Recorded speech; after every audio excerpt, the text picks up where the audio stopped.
It is a bright Tuesday morning. The day has just begun. This is a day like any other for people like them.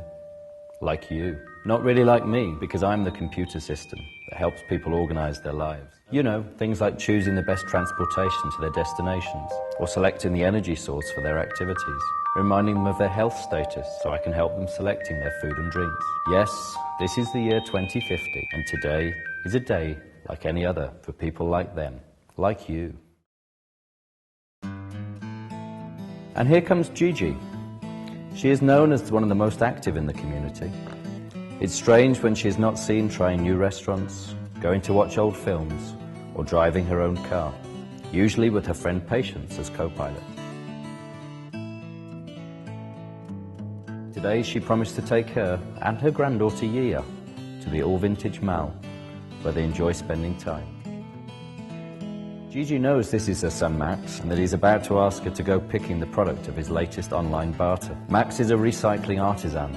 Like every kid born during the Great Recession, he learnt to use his wit and his hands to make a living. He loves trading in the co-housing community and is a strong supporter of the barter system. And that's why he sometimes seems to be pretty worried about the influence his mum's wasteful habits may have on his young daughter. But actually, Gia has a completely different appreciation of the world. Gia is 17 years old and her passions are art and vintage. Although fond of integrated strategy games, she finds hanging out with friends and swimming more entertaining, either virtually or in reality. She has access to both options thanks to her participation on the cyber world, her intelligence, and of course, her grandmother Gigi and her second granny, Patience, who constantly take her out and enjoy nature. These trips and stories about the chaotic life of the past are Gia's main source of inspiration. As the former manager of one of the largest tourism and heritage organisations, Patience sometimes collaborates with leisure publications, printed, not virtual, simply because she likes the feel of a magazine in her hands, as in the old time. Although she is very contented with her life, she can't help wondering, what would her parents say if they could have seen how people live these days? Hey, wait! I have to tell something important to Patience.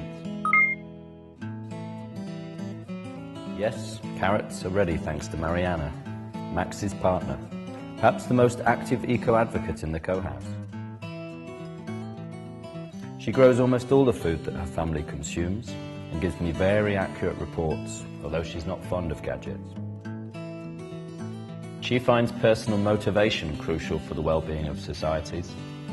Patience's son John is the example she always refers to, and with good reason. John is what others call a visionary and a modernizer.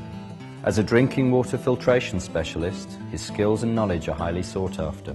With his earnings, he managed to create his own enterprise and was able to buy a property out in what used to be the suburbs. He also got married and managed to convince his very sociable partner to move to a quieter place. He knows it's hard for Adrian to be out of the city, but they will certainly have a blast during his week off, since they will go by bullet train to the beach. Although today, he will get a surprise from Adrian when he gets home. Though trying to adjust to his quiet married life, Adrian's work as a hologram marketer has actually improved after leaving the noise of the city. He still misses the party every now and then, and loves buying new things for their house, even if the repairing work is more exhausting than fun. His little indulgences are a bit over budget, but as he often mentions, John takes care of the important stuff and he is in charge of the fun.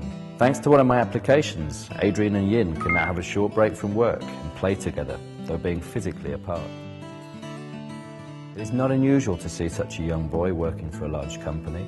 Since the game and work schemes blended, it is possible to simulate every activity and have things done without really leaving a place. Jin knows he will revolutionise the transport system through games, and that the web is where he will do it.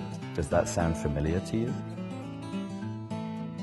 And as the day goes by, we can see how this family continues doing the same things other people do, living all together and leading very different lifestyles. But in 2050, they could be your neighbours. They could be your friends. They could be you. Who would you like to be? What kind of work do you want to do? How do you want to enjoy your day? The choices are yours today.